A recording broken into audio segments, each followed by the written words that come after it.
Hey everyone, Wolf Lord Rho here.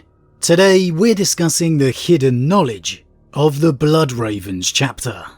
Spoiler warning to begin, as the events we're discussing today are from the Warhammer 40k novel, Dawn of War, by author C S Goto. Apologies if I'm not pronouncing that correctly. As always, I really recommend you read the stories for yourself first, without spoilers, as that's the best way to enjoy the lore for yourself. But with that said, let's just jump straight in. For any old school PC gamers of the early 2000s, the Blood Ravens chapter will always have a special little place in your heart. The stars of the Dawn of War strategy games, the Blood Ravens, for a time, were one of the most iconic chapters out there. And though maybe their popularity has waned in the days since, the mystery and identity of the chapter has not. A successor chapter of an unknown lineage, the Blood Ravens have been linked to various Primarch legacies over the years. Sanguinius of the Blood Angels, Corax of the Raven Guard, and most commonly Magnus of the Thousand Sons. The reason it is Magnus suggested as Primarch of this apparently loyal chapter is largely twofold. The first, the chapter's high percentage of librarians, far higher than any other loyal chapter. The second, perhaps intertwined with that, is the chapter's desire and thirst for knowledge. In fact, such is the Blood Ravens' reputation for acquiring knowledge from across the galaxy. It's believed they have accumulated one of the most revered repositories in the Imperium entire. And we actually got a rare piece of confirmation and insight onto this within the novel Dawn of War. Now, the Blood Ravens series of novels are fairly old now. But as I always say, a good story never goes out of date, aging like a fine wine. And Dawn of War is no exception, particularly thanks to these insights.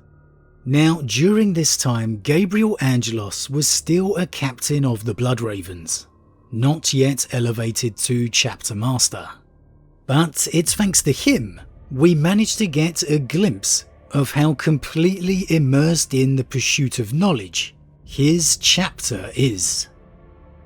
The writing marked him as a curator of the Blood Ravens librarium, but instead of the usual grey robes of an administratum curator, this man was bedecked in a smock of deep red. Gabriel nodded at the man, indicating that he should give the tome to Isidore. The prospect seemed to fill the small man with dread, and his eyes bulged slightly as he turned to approach the librarian. "Thank you," said Isidore smoothly, taking the book in one hand and dismissing the trembling curator, who turned quickly and shuffled away, breathing hard. It was one of the quirks of the Blood Ravens that each of their battle barges contained its own librarium, and hence each required a team of curators to facilitate its smooth operation. The curators would also record details of each and every event that took place on the vessel, although they would rely on the testimony of the company librarian for details of missions that took place off-ship. Hence, every barge contained the history of the company that operated it, in addition to copies of more general Imperial tomes. So it's particularly interesting to note here, the curators being adorned with the red of the Blood Ravens chapter, as opposed to the standard administratum grey. Now, normally you wouldn't think twice about this kind of thing, but with it being the Blood Ravens, you can't help but think it's an important point. A chapter famous, or perhaps infamous, for acquiring knowledge to the point of stealing, ensuring the curators kept what they know only within the chapter wouldn't be a surprise at all. It's also incredibly revealing how every single battle barge of the chapter has its own librarium. Again, that line, the curators would also record details of each and every event that took place on the vessel. It's not just knowledge of outside the Bloodraven's covert, but also retaining the knowledge of within. That's something that often gets overlooked. Whenever the battle barges rendezvoused with the chapter fortress, copies of every file would be transferred into the central librarium's sanatorium, where only the most senior librarians and the chapter master himself would have access to every detail concerning every company. Gabriel had often reflected that his brother librarians were rather fanatical about documentation, as though knowledge and experience were not real unless they were committed to paper. He knew that the Bloodravens were unique amongst all the chapters of the Emperor's Space Marines, in being so studiously conscientious. And he was not sure why this was the case. He had asked Isidore more than once, but he had not received a satisfactory response, as though the librarian was worried that he was not entirely trustworthy. The Bloodraven legacy is one mired in secrets. In that way, you could almost expect them to be a part of the Unforgiven. However, with the Librarius having such a stranglehold on what the chapter knows, its history, its legacy, its knowledge, I can't help but feel the truth of their lineage is actually known. That it lies buried deep at the core of this Librarius. Most likely the very reason the chapter has evolved the way it has, dominated by this guardian and overseeing Librarius. A Librarius that feverishly acquires knowledge, yet hoards it for itself. As the chapter motto itself states, knowledge is power. Guard it well. Now, as it's stated here, all the information and artifacts acquired by the chapter are transferred over to the chapter fortress when possible. Considering this entire chapter appears to be dedicated to this acquisition, it certainly implies this database or collection must be formidable to say the least. The chapter, despite formally having a homeworld, has always been fleet-based, with their mobile fortress named the Omnius Arcanum.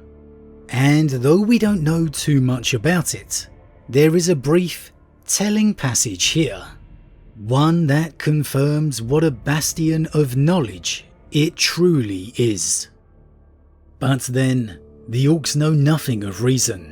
They appear solely concerned with war for its own sake.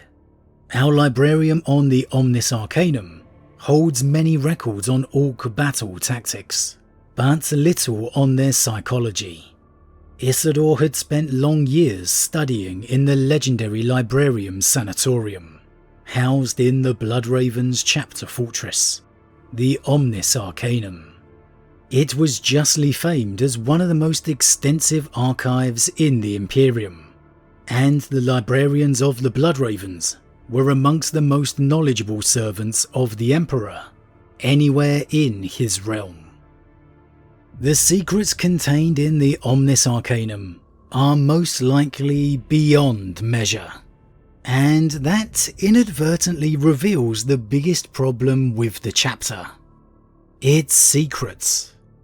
When I read those passages of a chapter so dedicated to acquiring knowledge, in possession of such a mountain of information, akin to anywhere within the Imperium, I can't help but think how valuable that could be if they shared it. One of the biggest problems Guilliman has had since his return is finding out just what on earth has happened over the past 10,000 years. With so much lost, or inaccurately recorded. Yet here, the Bloodravens have most likely one of, if not the most complete and intact repositories of knowledge and history anywhere. But do you think they've revealed that to the Primarch? I highly doubt it. And we know Guilliman has never visited the chapter in person, with them receiving the gift of Primaris from the Torchbearer fleets. So the knowledge of the Bloodravens lies hidden and locked away within their mysterious librarius. The reason? Only they themselves know, and only they themselves refuse to tell. When you see evidence of such a thirst and desire for knowledge, it's hard to believe the Bloodravens could be anything other than Thousand Sons' successors. And with such a selfish desire to acquire it and keep it to themselves, you can't help but see the traits of what Magnus became. The fall of the man who, at one time, wished for nothing more than to share his learnings with everyone, to enlighten the Imperium around him. Perhaps the secrecy of the Bloodravens is well founded, possessing of knowledge that should not be shared. However, with such a selfish desire, with such an uncontested control of the truth, you have to say it makes the motives of the Bloodravens librarius questionable, to say the least. But as always everyone, what do you think? Why do you feel the Bloodravens refuse to reveal their stored knowledge, when it could be such an aid to the darkened Imperium around it? Like me, would you love to see a short story of one of Guilliman's new historitors coming to the Bloodravens to view their collection, quite obviously taking a darker turn? Would it make sense for Guilliman's representatives to contact the chapter to ask regarding their rumoured collection? Or do you think the Bloodravens are so secretive this collection is completely unknown to the wider galaxy? And at the end of the day, does it all boil down to their shrouded founding? As always everyone, leave your thoughts in the comments below. Huge thank you to all my subscribers, your support truly means a lot to me, it really does. If you're new, please consider subscribing to help the channel grow. And if you enjoyed this particular vid, then why not drop a like on it too. But with that said, I am off, and I'll see you all again real soon.